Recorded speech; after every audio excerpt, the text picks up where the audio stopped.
beginning a quick two-part series on saving your eyes.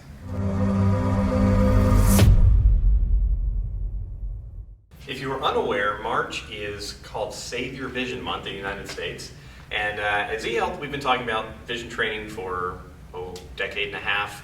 And we actually think you need to see not only in March, but all the rest of the year. So we're going to shoot a quick two-part series for you. Whenever we talk about vision training, one of the things we're always trying to get across to people is that vision is not the same thing as eyesight. Eyesight is what most people think of. They go to the eye doctor, you look at the vision chart, and that's a test of what's called static visual acuity. Vision is actually a compilation of different skills, and what we tell people is that we need to assess and train each of these major categories to make sure that we are working on the entire skill of vision. So I'm going to give you a brief rundown on the four categories, and then we're going to start off today doing drills from two of the different categories. So the four different things we talk about when it comes to vision, number one is eye movements. So can you move your eyes with a great degree of accuracy? The control of your eyes should be hyper-precise because of the way it's wired. So if you have issues with moving your eyes in a certain quadrants or certain areas, that's something that you want to work on. You have different muscles. You have 6 different what are called extraocular muscles that move your eyes around. And just like you would not want to leave one part of your body under-exercised when you did stuff with everything else, same thing goes true or holds true for your eyes. So eye movements is category number one. Category number two is depth perception, or depth judgment as we call it, and that's basically your ability to know where things are in space, really important in like driving, playing sports. The next category you talk about is visual resolution. Visual resolution is your ability to see things clearly. And honestly, that's where most stuff starts. How well can I look at this stuff up close, things in the difference, how clearly can I see?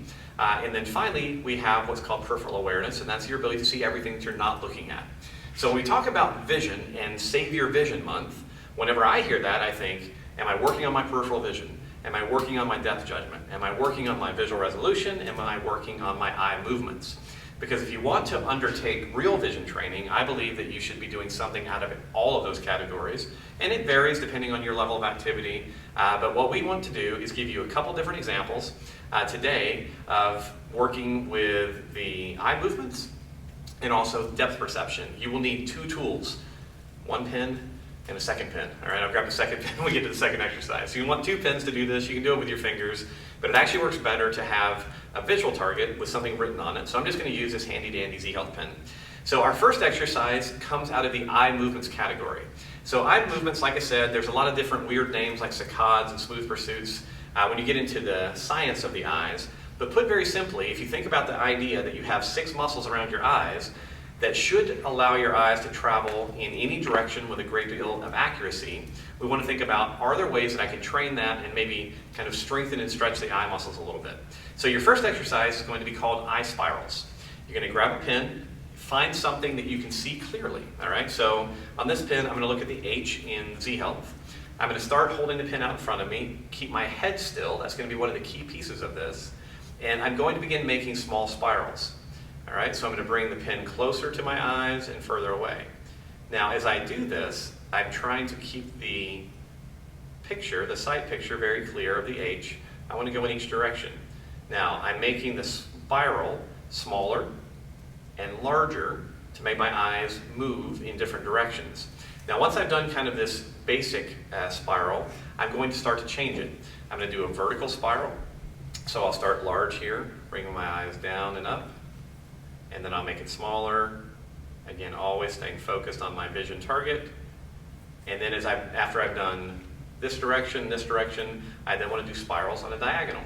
So I'll start here again, creating this kind of smaller spiral, and then as my eyes grow more accustomed, I'll make it larger and larger.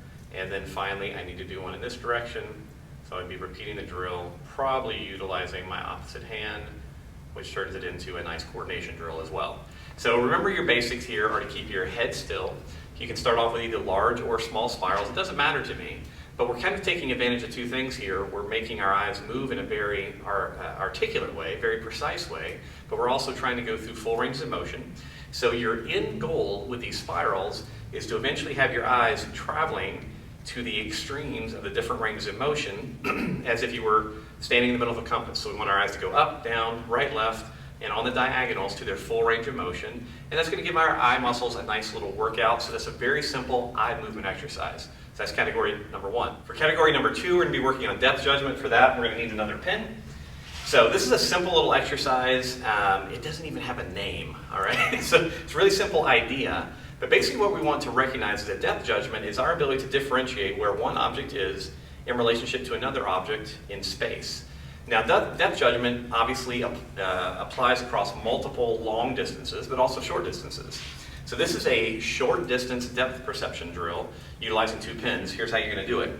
Again, you get it nice and tall, focusing again on a letter, okay, something to give you a very specific visual target, because you want to make sure that you keep that visual target clear as you're going through your motions, and that will govern your speed. Your second pin is just going to be a fixed point in space.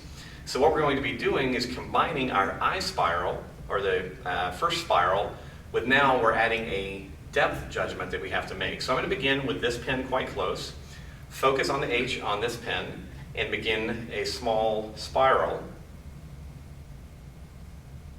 around the pin in front of me.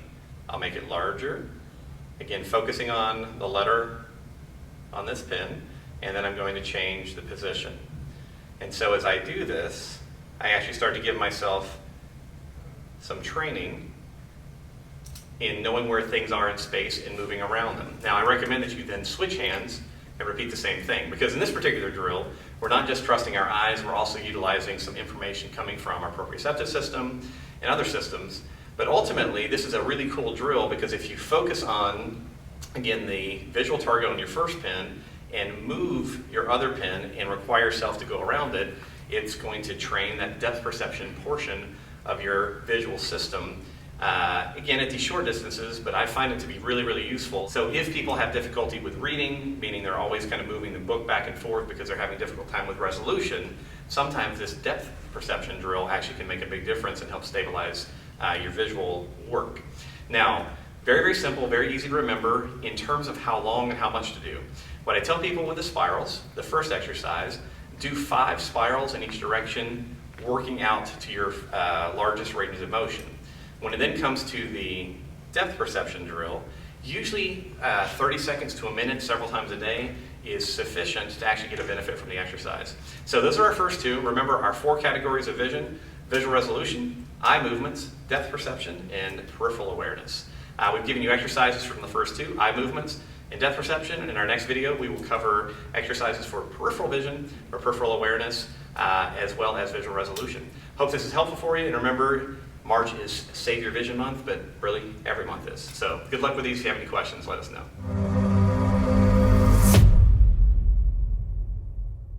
For category number 2, which is what we're going to end with today, that's a blooper.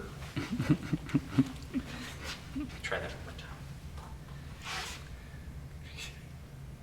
For category number 2 today, that was awesome. Let's count that. That'll fit right in. For category number 2 today, we're going to be working on our depth perception or depth judgment. For that, Yay! He got the pen! First try! I should have grabbed the grippy spot. Yeah.